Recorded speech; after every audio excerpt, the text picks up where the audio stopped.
It's a beautiful day in Colombia, a beautiful day for a customer. Shapard has just what you need. It's a beautiful day in Colombia, a beautiful day for a customer. The Lumberyard has just what you need. It's a beautiful day around the world. We're shipping orders all around the world. The Lumberyard has just what you need. It's a wonderful day around the world, shipping orders all around the world. The Lumberyard has just what you need.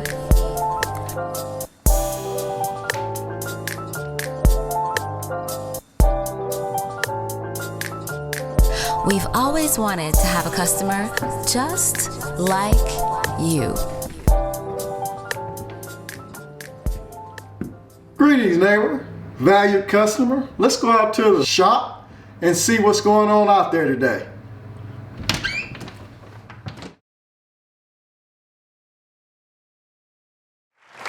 Good morning and welcome here at Shapard Lumberyard. It's a blessing to be here today at Lumber Knowledge 101. Today we have something very special.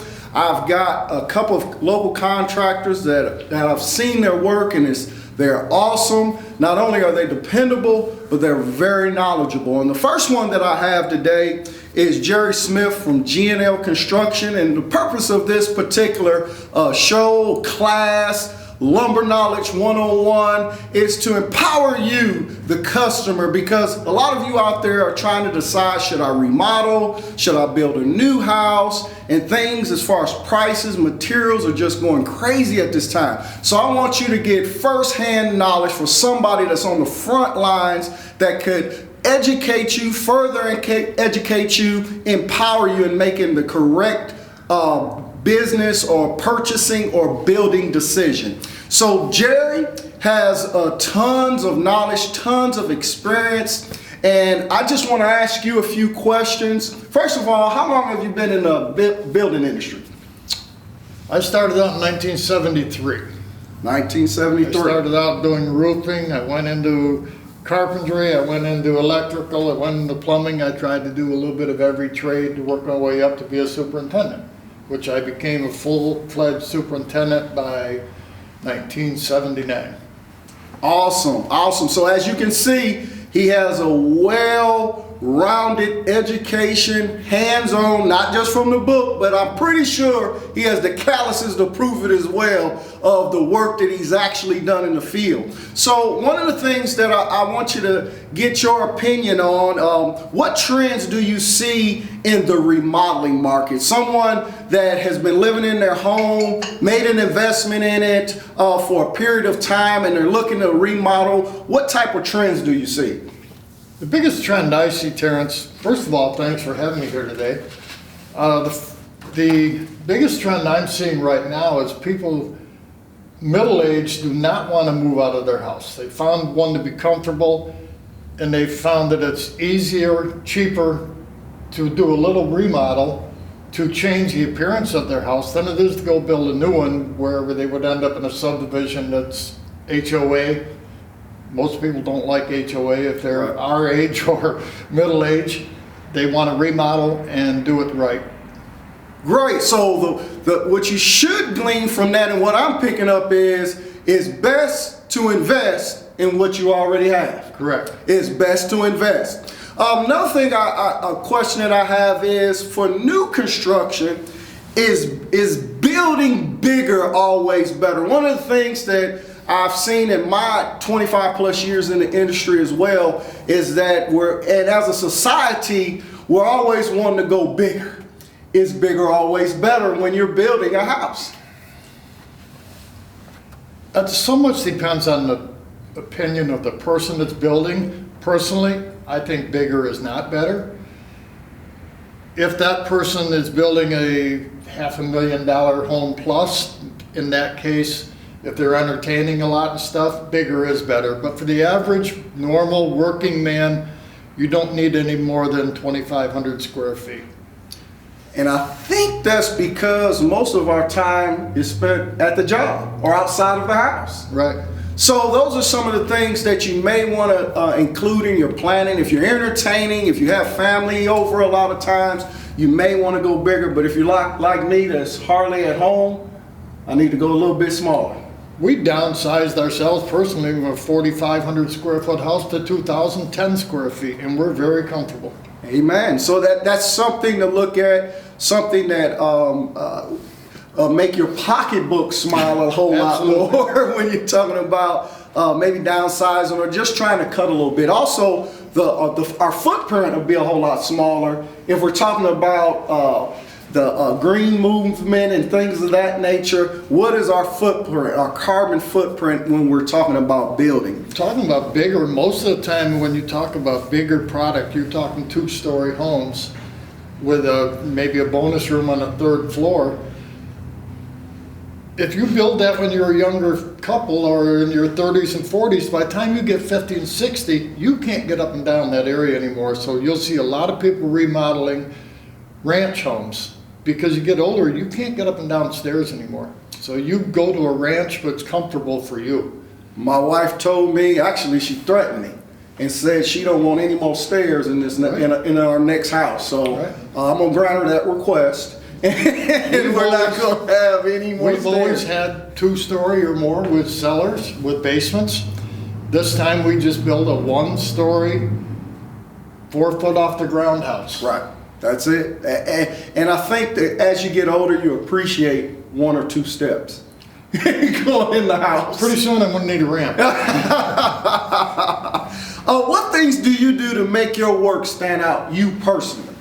My partner and I have talked about this. What we try to do is stay in contact every single day with the homeowner, with you people, with people we are estimating jobs for. Contact and verbal contact, communication is the biggest thing in our industry, in our area here at least, because you have rural people, you don't have city people.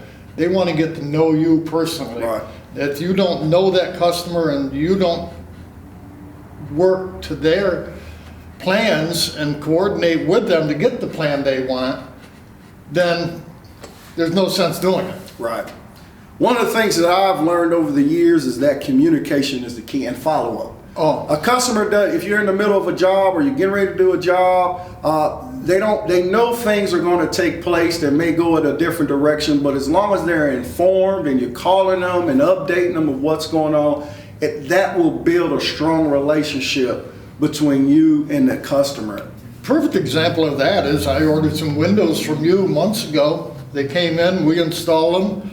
Unbeknownst to me, you or the homeowner, they were the wrong window. Mm-hmm. We went back, we offered to replace the windows, you reordered new windows for me.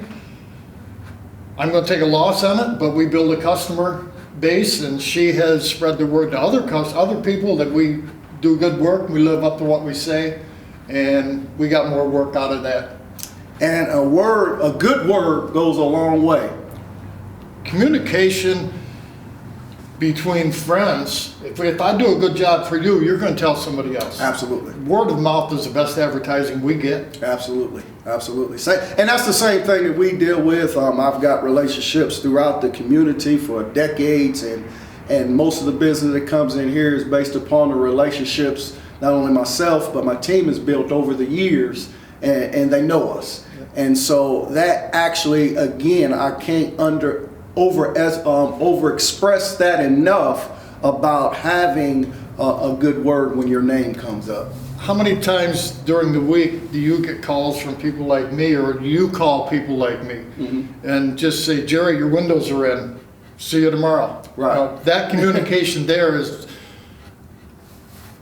you can't beat it. Right. You just can't beat communication between me and you, right, and me and the homeowner. Well, I sure appreciate that. And one final question for today for Jerry is, how do you keep busy in this market? Now, I could probably speak about on the market today for about 30 minutes, but we won't go there today. But how do you keep busy in today's market? Well, we have 2 or 3 different ways. We try to get into a subdivision, do a good job for one person. That person just refers us to others and others, and you have referred us to many jobs too. And we also have a friend of mine that is a contractor like myself, small businessman, He's going through a lot of health issues right now, so we are covering all his work for him. So, you know, again, it goes back to friendship, communication. Teamwork, that's number one thing. So let me make it a little bit more plain. It's another contractor that's having some health issues. So Jerry and his crew is jumping in to help him out. Actually, you very rarely hear about that today, because most individuals have dog eat dog. I'm gonna stump on you to get to more business and things of that nature. But as you can see here, there's still good people in the construction industry, to where he's picking up the load of someone else, which is therefore giving him extra business. And not only that, word of mouth is going on in the neighborhood. And one thing that's very valuable that I know one must have if they own a home, you must have a contractor or remodeler that's dependable and that does good work. And Jerry is one that I know of that will not only call you back, have good communication, do an outstanding job, and stay until the job is done. Jerry, I want to thank you for coming in today. Thank you, sir. And answering these few questions. Once again, if you're looking for someone that does outstanding work, Jerry Smith is your man, and his crew is G&J Construction. And where can they reach you at, Jerry?